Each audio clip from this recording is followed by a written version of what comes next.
A Real Bus está de volta à estrada. Uma volta responsável e controlada, seguindo todo o protocolo de higiene recomendado pelas autoridades de saúde. Uso obrigatório de máscaras, álcool em gel para todos, higienização completa dos ônibus e renovação do ar a cada minuto durante o trajeto. Se o seu destino for João Pessoa, Campina Grande, São João do Cariri, Serra Branca, Sumé, Monteiro, São José dos Cordeiros ou São Sebastião do Umbuzeiro, conte com a gente. Mesmo em tempos desafiadores, o compromisso da Real Bus é com a sua satisfação. Graças a Deus, estamos iniciando mais um programa Opção para a Vida nessa manhã de quinta-feira, de 25 de março. Chama a sua atenção para dentro de instantes você mais uma vez ouvir o seminarista Davi Porto de Moraes trazendo a conclusão desta série de meditações que nós recebemos durante toda esta semana. Você também ouvirá da letra a palavra o reverendo Hernandes Dias Lopes falando sobre o tema Envelhecer com doçura. E no finalzinho, a nossa querida Aline, que é a nossa guia turística brasileira e judia, estará nos trazendo uma informação muitíssimo importante. Fiquemos, portanto, com o seminarista Davi Porto de Moraes.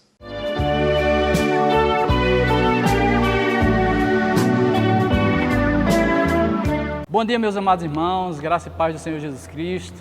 Que bom que o Senhor nos concedeu mais um dia, pela sua imensa graça e misericórdia, para estarmos aqui dando continuidade na nossa reflexão a respeito desse conflito épico entre a verdade e a mentira. Para você que não acompanhou o programa de ontem, e eu aconselho que você possa então buscar, ok, aí no YouTube, para assisti-lo, para acompanhar a primeira parte, ok? Nós queremos apenas fazer um resumo breve daquilo que falamos ontem, dizendo que há um grande conflito entre a verdade e a mentira, muito aparente em nossa sociedade, muito determinante em nossas vidas.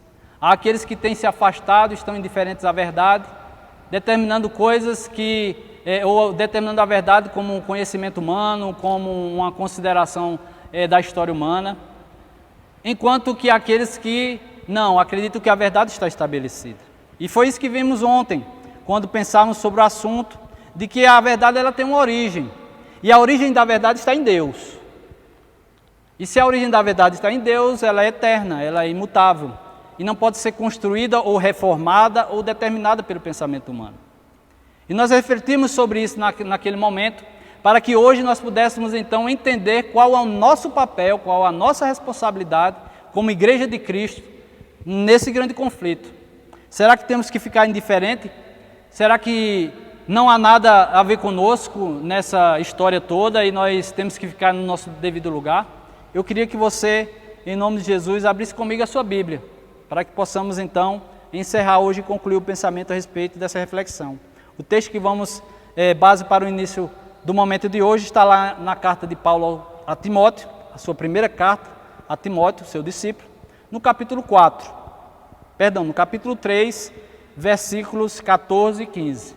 Primeira carta de Paulo a Timóteo, capítulo 3, versículos 14 e 15, que diz o seguinte: Escrevo-te estas coisas, esperando ir ver-te em breve. Paulo está falando para Timóteo.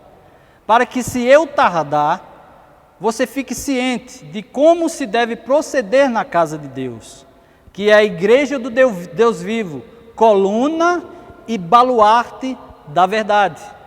E como eu gosto de fazer, eu queria repetir o texto para ficar gravado no seu coração, caso você não esteja acompanhando. Mais uma vez, versículo 14, Paulo está falando a Timóteo: Escrevo-te estas coisas, esperando ir ver-te em breve, para que, se eu tardar, fique ciente de como se deve proceder na casa de Deus, que é a igreja do Deus vivo, coluna e baluarte da verdade. Amém? Muito bem, irmãos. Se nós temos um grande conflito e há uma responsabilidade determinante sobre a nossa vida, ela está bem explícita nesse texto que lemos. E ele claramente já nos deixa a par de que não é possível, como cristãos, como conhecedores da palavra de Deus, de que nós estejamos indiferentes a esse conflito, de que nós nos desinteressemos por esse conflito, porque, na verdade, Paulo está declarando aqui que a igreja tem uma responsabilidade, e a responsabilidade da igreja ela é proeminente, ela é determinante. Porque o que Paulo está descrevendo para Timóteo é que é necessário que a igreja ela se coloque, se apresente como para aquilo ou como aquilo para a qual ela foi a lição chamada. E a ideia aqui de coluna e baluarte nos traz a dimensão daquelas fortalezas antigas, com aquelas estruturas que ficavam acima das muralhas, um local de observação, muito parecido com as guaritas que temos hoje. Alguns edifícios já fazem isso, constroem guaritas a certa altura para que aqueles que estejam lá possam visualizar todo o campo. E ele está dizendo que a igreja é essa estrutura, esse baluarte, essa coluna e baluarte, que está em certa posição, está acima da sociedade, para que, estando acima da sociedade, ela possa ter uma visão ampla do que está acontecendo e ela possa detectar, observar aquilo que está em desacordo com a verdade, que é a palavra de Deus, e nós já aqui falamos isso ontem, que a verdade é a palavra de Deus, e ela possa, observando isso, ela possa atacar, não só se defender, ela também possa atacar. Ela possa então ir de encontro à mentira, ir de encontro ao engano, para que isso não venha a angariar corações despreparados, venha enganar pessoas que estejam desacordadas. Nós temos uma responsabilidade, irmãos, com a verdade, e eu quero chamar a sua atenção, porque em meio a todo o conflito que temos vivido, a igreja não pode, em hipótese nenhuma, estar fora dessa realidade. Abra sua Bíblia em Mateus capítulo 5, para que possamos lembrar de uma ordem que o Senhor nos dá a respeito disso. Mateus capítulo 5, acompanhe comigo em casa, conhecido texto também, tá certo? Que diz o seguinte, queria com você aqui ler, ok? De forma mais próxima. Versículo 14 diz assim: vós sois a luz do mundo. Não se pode então esconder a cidade edificada sobre o monte, nem se acende uma candeia para colocá-la debaixo do alqueire, mas no velador, e ela alumia a todos que se encontram na casa.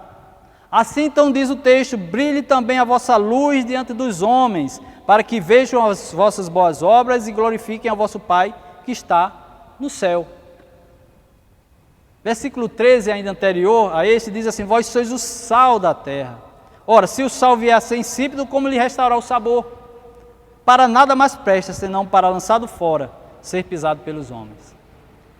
Aqui está, irmãos, uma convocação para mim e para você.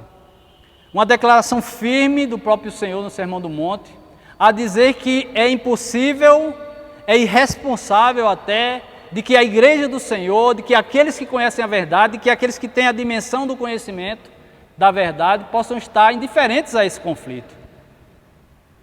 Porque o mal, muitas vezes, irmãos, ele prolifera-se, ele ganha espaço por causa da ausência do bem. Alguém já disse isso. A inércia do bem, ele faz com que o mal venha a prevalecer. E aí sabe qual é o grande problema que eu observo, irmãos? Dentro da nossa geração cristã, que está dentro da igreja, que por vezes tem tantos anseios de que a verdade seja estabelecida e que às vezes até se angustia, se revolta quando as mentiras são apresentadas como verdade, é de que nós não estamos preparados para defender a verdade. Por vezes estamos sendo tão desinteressados pela verdade que é a palavra, que nós às vezes nos assemelhamos com aqueles que estão lá fora. Porque eu posso ser um desinteressado pela verdade, como acontece fora do reino de Deus, porque eu não tenho o desejo de seguir em frente, de obedecer aquilo que o Senhor me determinou, os seus mandamentos. Mas eu posso também ser indiferente à verdade quando eu não a busco.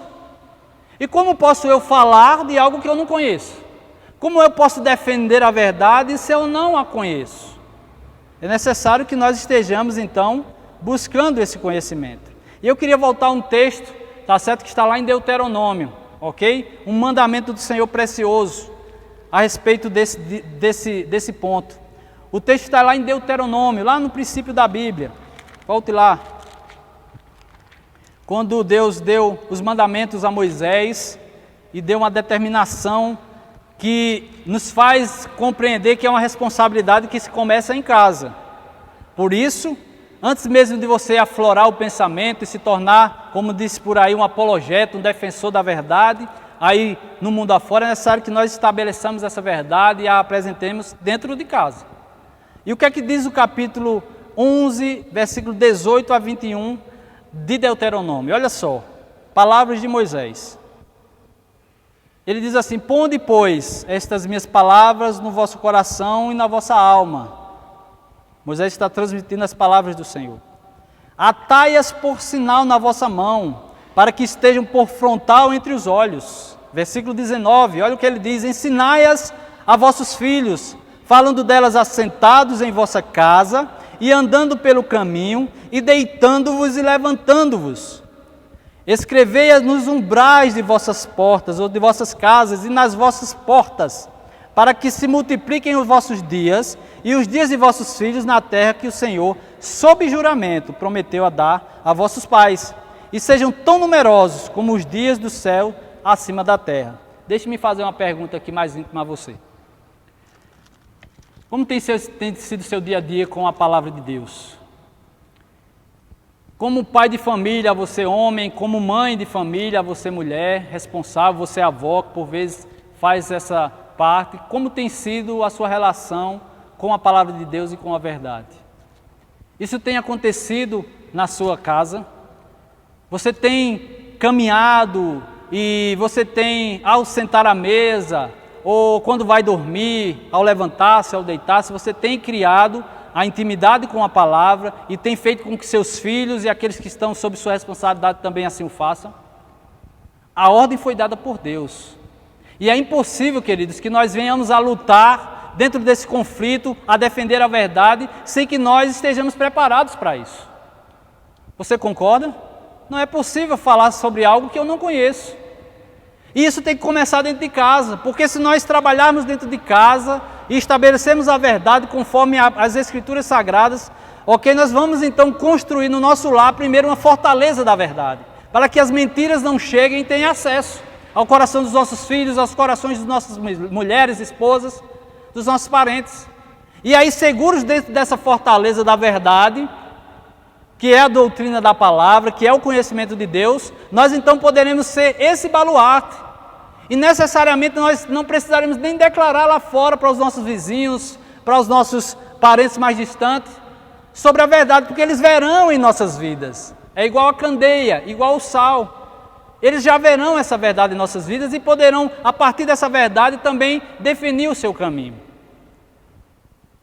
Naquele tempo, não havia estruturas de educação, por isso que Deus ele vai determinar. Escreva no umbral da porta. Havia muita ignorância, falando em termos de conhecimento. Os filhos, muitos deles não sabiam ler até certa idade, às vezes mesmo o marido ou a mulher não sabiam. Por isso que ele vai dizer, fala, ok, em todo o tempo, porque quanto mais repetimos, mais isso fica claro, mais evidenciado no coração de quem ouve, na mente de quem ouve. Mas também escreve nos umbrais, para aquele que possa ler, possa enxergar a verdade em todos os momentos. É um exercício que você pode fazer na sua casa, a respeito da verdade. O que você não pode é ficar indiferente diante dessa batalha, diante desse conflito. Você não pode ficar indiferente. Nós precisamos entender. Há também uma responsabilidade que está sobre a igreja, e Efésios vai declarar essa responsabilidade, porque é necessário que nós estejamos nos preparando, conforme Efésios capítulo 4, 10 e 15, você pode depois acompanhar. Ele vai dizer que a igreja tem uma responsabilidade, não só o pai de família, o sacerdote lá, mas a igreja tem uma responsabilidade através de seus líderes, mestres, pastores, de anunciar a verdade, de preparar os seus filhos ou as ovelhas para a verdade. Por isso que o púlpito na igreja não pode ser ocupado por distrações outras, senão na pregação da verdade. Por isso que não podemos abrir mão, irmãos, do nosso tempo de culto com entretenimentos outros, senão a pregação da palavra de Deus. Uma verdade genuína que precisa estar sendo colocada no coração das ovelhas, sejam elas de pouco tempo, neófitas ou de muito tempo. E não só colocar a verdade em seus corações, anunciar-lhes através da pregação expositiva, apresentando o texto como é, respeitando a doutrina e a genuína verdade da doutrina, mas também conduzindo a eles para que eles sejam então esses testemunhos, essas testemunhas vivas da verdade.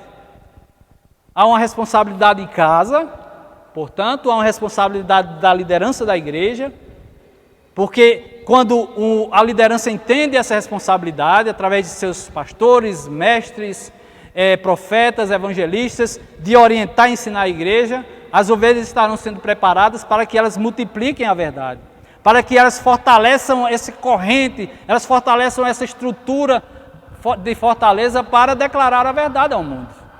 Você entende isso? Por isso não podemos abrir mão. Mas deixe-me dar uma sequência bem objetiva, irmãos, que vai servir para a nossa vida pessoal, porque antes de falarmos isso para a nossa casa, falarmos isso na igreja, desenvolvendo um ambiente, seja qual for, o salmista Davi nos dá uma declaração, uma afirmação muito importante. E a gente vai caminhando para o fim dessa maneira, que você também conhece muito. Olha o que diz o salmista Davi no primeiro salmo, os 2 primeiros versículos. Olha a afirmação que ele faz. Bem-aventurado o homem que não anda no conselho dos ímpios. Por quê? Porque o conselho do ímpio é mentira. Porque naquele onde não há justiça, não há verdade. E a gente não pode andar conforme. Não se detém no caminho dos pecadores. Por quê? Porque o caminho do pecador é um caminho de engano, é um caminho de mentira. Você concorda comigo? Então nós não podemos perder tempo com isso. E ele ainda diz mais, não se assenta, não perde tempo na roda dos escarnecedores, porque esses são aqueles que, além de propagarem a mentira, eles ainda acham adequado, eles ainda acham que é algo interessante desenvolver a mentira. Por isso que há tantos filósofos hoje que alcançam tantos seguidores, porque falam algo em palavras belas e construções tão bem determinadas, tão bem delineadas, ok? Mentiras que por vezes parecem verdade. Antes ele diz o seguinte, no versículo 2: antes, o seu prazer está na lei do Senhor, e nessa sua lei medita de dia e de noite. Portanto, irmãos, individualmente falando, e para que você possa sair daqui, mesmo que você não tenha acompanhado todos os detalhes, ou não tenha conseguido absorver tudo aquilo que nós falamos ontem e hoje, eu quero deixar para você um conselho. Não abra mão desta verdade. Você que está em casa, não deixe de meditar na palavra do Senhor. Ah, você está dizendo que eu tenho que andar com a Bíblia debaixo do braço o tempo todo, onde eu estiver, eu tenho que abrir. Não. O salmista está falando que nós precisamos meditar. É um momento em que nós muitas vezes estamos com a palavra do Senhor no nosso coração e na nossa mente, e nós vamos refletir o mundo a partir dela. E aí vem uma obrigação, eu preciso ler. Eu não posso meditar sobre algo que eu não conheço, então eu preciso ler a palavra para que possa então meditar sobre ela. Não deixe que sua vida seja então levada por entretenimentos, e eu não estou contra o entretenimento, embora nós tenhamos uma geração envolvida maciçamente nisso, ou a diversão. Mas eu digo a você, querido ouvinte, você que está em casa, meu amado irmão, amigo, de que é necessário, no tempo de conflito, estarmos ligados na verdade, estarmos com ela no nosso coração, nosso levantar, deitar, em qualquer lugar, para que assim não sejamos enganados e possamos, dentro desse conflito, saber qual lado que estamos e defender, o lado correto, o lado da verdade. Que Deus abençoe sua vida, espero que tenha edificado o seu coração e tenho certeza que o Espírito do Senhor vai fazer com que você medite sobre isso durante o seu dia, durante o restante da semana, tá bom? Deus abençoe, mais uma vez agradeço a oportunidade de estar aqui com os irmãos, em nome de Jesus. Um abraço.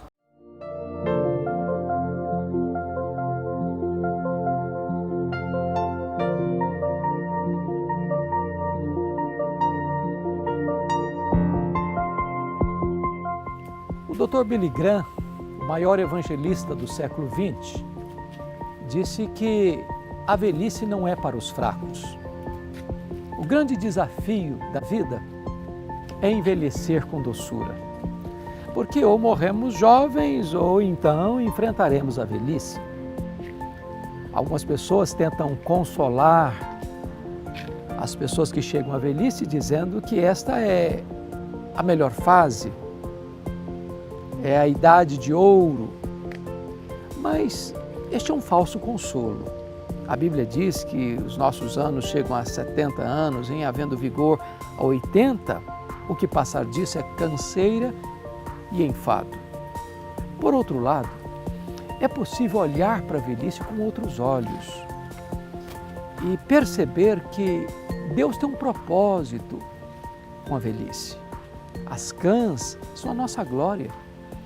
Porque na velhice nós podemos acumular sabedoria, experiência, E mais, passar e transmitir para as futuras gerações a grandeza de Deus, o poder de Deus e a nossa experiência com Deus. Há muitas pessoas que chegam à velhice amargas, ressentidas, porque semearam ventos e estão colhendo tempestade na velhice, porque foram egoístas, machucaram pessoas, guardaram no coração lembranças amargas e por isso vivem uma velhice na solidão, rancorosos, cheios de feridas emocionais. Mas nós podemos semear na vida para colhermos na velhice frutos abençoadores, passando então aquilo que se chama na Bíblia de uma ditosa velhice, experimentando os frutos abençoados da nossa semeadura ao longo da vida. Que você se prepare para a velhice, para que tenha uma velhice feliz, ditosa, cheia de frutos para a glória de Deus, semeando na sua vida, na sua família e na sociedade onde você vive.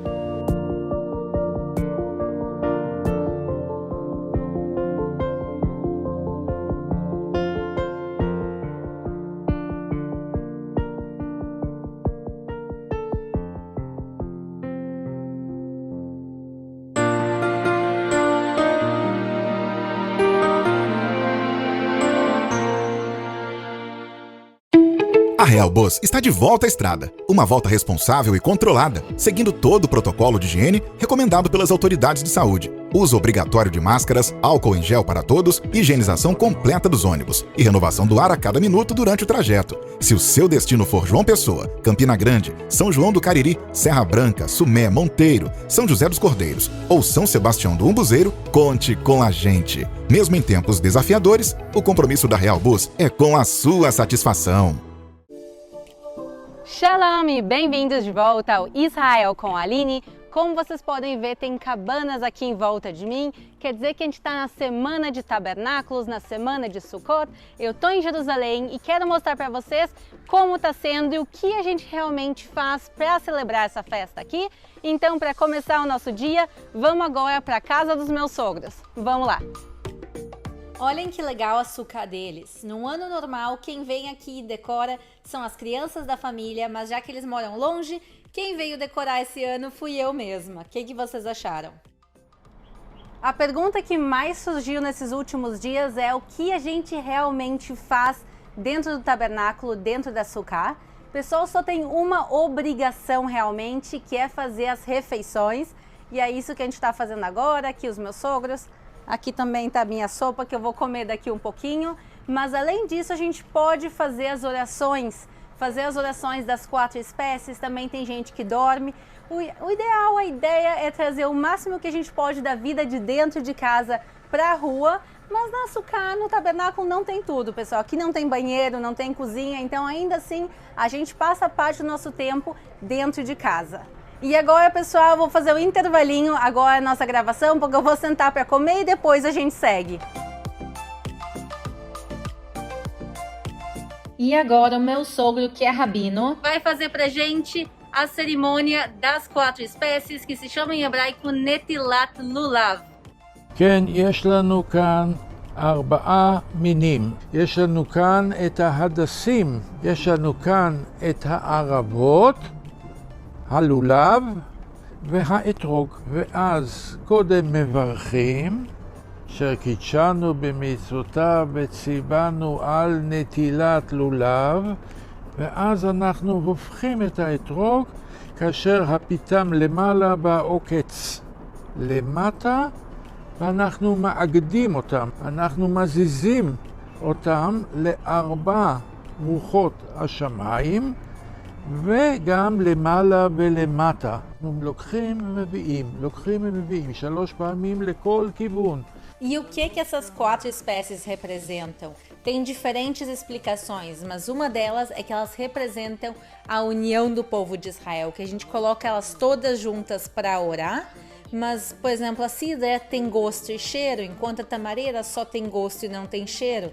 Cada uma delas é tão diferente, mas todas elas se unem nesse momento. A gente está agora no Jardim dos Meus Sogros e eu quero mostrar para vocês uma árvore de etrog, de cidra, desse limão diferente que a gente usa para as orações de Sukkot. Vamos lá! Meu sogro também veio para mostrar o pé de etrog dele, que ele está super orgulhoso. E para aqueles que tinham perguntado se tem comidas típicas da festa de tabernáculos, não tem, pessoal. Por isso eu também não passei receitas para vocês. É a única festa que não tem, mas muita gente depois da festa pega o etrog, pega a cidra e sim cozinha com ela, por exemplo, geleias. A gente foi convidado a participar da Sukkah do Beit Chabad, que é uma organização judaico-ortodoxa racídica, e o rabino também disse que ia bater um papo com a gente no final. Então vamos ver lá as orações, ver o que está acontecendo e seguir o nosso passeio. Vamos lá! Essa é a Sukkah do Beit Chabad que eu falei para vocês, e uma coisa legal é que está escrito aqui na frente em hebraico que ela é aberta ao público, qualquer um que quiser vir aqui comer ou orar, está convidado. Começou o momento da reza, tem duas pessoas que rezam dentro do tabernáculo mesmo, mas a maior parte está na rua para manter o distanciamento social. A gente chegou num dia super especial, porque segundas, quintas e sábados são os dias que se fazem leitura da Torá. Eu estou filmando aqui de longe, porque o Beit Chabad é ortodoxo e homens e mulheres rezam separados, mas um dos meninos que está do lado do rabino, ele vai bater umas fotos que eu vou botar depois na edição no vídeo.